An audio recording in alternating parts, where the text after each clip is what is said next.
I'd like to start this video out by saying if you see anything moving back here or hear any noises, it is Dexter. I will introduce him to you guys in a little bit. But first, I wanted to make this video first to start off the channel so you guys know who I am. Why I'm making these videos, what I'm about, what you can expect from my channel. I'm very real. I'm not going to hold anything back. I'm not going to try and beat around a bush or anything like that. If it's what's happening or what's going to happen, I'm going to share it with you. So, who am I? I'm Alyssa. I am a mom. I stay at home. I'm starting to work at home. I have an amazing boyfriend, an amazing son who is 6 months old. That's pretty much it. I am almost 23 years old, and yeah, I'm a first-time mom. What makes me qualified to make these videos for you? Well, I'm a mom. That is simply it. That's what makes me qualified. I have lived this life for a very short time, and I have learned so much more than I have learned in the last 22 years. And I know so many people out there who are first-time moms or are about to be first-time moms. I mean, shit, even if you're a third-time mom or 18th time mom, there's so many things to learn once you have that little precious, annoying bundle of joy that it can get overwhelming. I decided to make this channel because I am a first-time millennial mom. No one in my immediate nobody in my immediate and close family have had a baby and been, well, recently, honestly. My youngest brother just turned 13, so that's kind of the time frame. That's the difference. And I had really no one to turn to. My moms and my aunts, because I have a mom and a stepmom, so my moms and my aunts and everything, they didn't breastfeed. So I didn't really have anyone to turn to when I wanted to breastfeed. So I did what any good mom would do, you know. I sought out people to help me with all of my questions. And that's when I found a bunch of support groups on Facebook. And then I found the stay-at-home mom support group, and I loved it. And they're so helpful and everything. But then I started to realize I'm not reaching my full potential by just being a part of that group.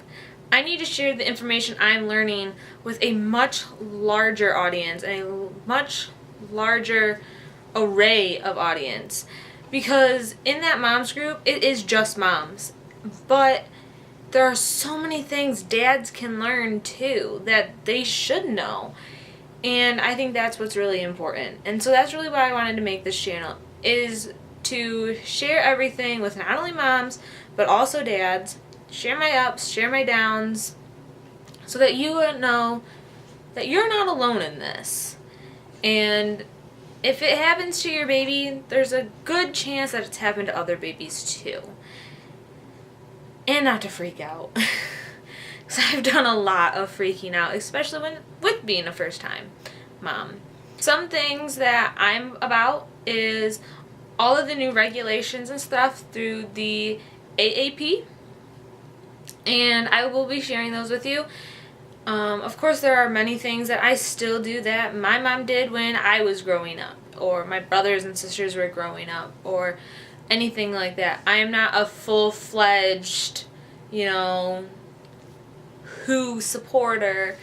So, yeah, I'm like a mixture. And I think that's what all millennial moms kind of are nowadays, is we're growing up with this constant influence from our parents of, well, I did it with you and you turned out fine. That's great, yes. I'm sure a lot of us, you know, millennial moms, were forward-facing at, you know, 2 years old, whereas now they don't recommend it until they're like closer to 4 years old.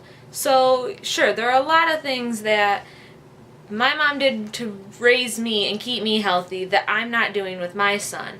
And that's not to say that it wouldn't work, but it's just to say that there are more things that they've learned over the years and better ways to raise him. Not to say that anyone was wrong. I don't know. So some things are, I breastfeed through and through. During his first month, he was supplemented a little bit with formula because he wasn't putting on his weight enough. Another thing that we're about is delaying foods. So he's currently 6 months old. He has never had anything other than that little bit of formula during his first month, breast milk, and just a few weeks ago he started a little bit of water here and there. It's not all the time, and it's not even a lot. I put between 1 and 2 ounces into a bottle to start getting him to understand what a bottle is, because we're taking a vacation soon. So I put a little bit of water in his bottle, 1 to 2 ounces, just so that he can try it and get a feel for what a bottle really is and what a bottle does and all of that stuff and figure out how to use it. But there's by no means does he get it every day. And because he doesn't really know how to drink from a bottle and he's learning how to hold it upright, he's not even getting all of that at once. That 1 to 2 ounces lasts him about 2 to 3 weeks, honestly. So he's not drinking it all the time. Another thing that we're doing is no cereal, really, as a main food. If I need it to thicken his purees, then we'll use it for that. But like I said, he hasn't even started them yet, so we don't even know if we'll need it. And the reason for that is because rice cereal doesn't have any nutritional value to the baby. He's looking at all the lights. There's really no point in it other than to keep them more full for a longer period of time. Which is why most people give it to them at night to try and see if they'll sleep through the night. Some other things that we do that a lot of people don't agree with, but that is completely fine, is we do bed share, which is different from co-sleeping, which I'll hit on that in a different video. What else do we do? We do not do the cry it out method. If he's crying, he's usually crying for a reason, and so we do tend to his needs. We do vaccinate. I do push vaccination. The only one I'm kind of iffy about, which his father and I are still discussing, Blake and I are still discussing, is the flu shot. We don't really know if we're going to do the flu shot with him yet. Just completely fine so far because he hasn't needed it yet. I mean, we do have a couple weeks to decide, as he does have a 6-month checkup, which is when they start the flu shots. Which is perfect timing as the flu is starting to hit our city. So that's really what I'm about. What you guys can expect from this channel, you know, is different things about how he's coming along, how we're raising him, different things that go along with pregnancy and birth and baby showers and all that fun stuff, and different, you know, products that have helped me or helped our family that he's into or whatnot, little updates about our family life and what we're doing. But yeah, other than that, oh, bless you. Bless you. So I'd like to introduce my little. That's you. This is Dexter. He was born July 31st of 2017. When he was born, he weighed 7 pounds and 8 ounces. He was 21 inches long. So flash forward 6 months. He is, this is a guess here, he's probably around, somewhere around 25 inches maybe. I mean, at his 4-month checkup, he was 23 and a half. So I'm assuming he is probably at least 25. Both his dad and I are short, so it's no surprise that he's also a little shorty. He's probably around, I'm going to say like 20-ish pounds maybe. Again, at his 4-month checkup, he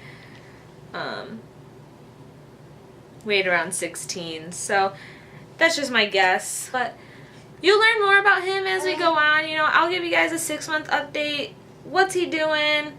As you can see, he's currently teething. If there's anything you guys want to see a video on or would like me to hit on, don't be afraid to leave it in the comments. Also, don't be afraid to send me a message if you have questions.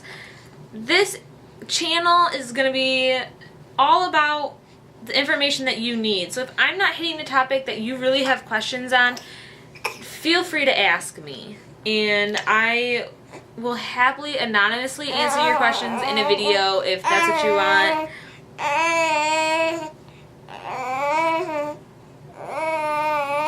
Dexter will share his insight as well, obviously. That's all from us for this video. We will see you in the next one. Bye!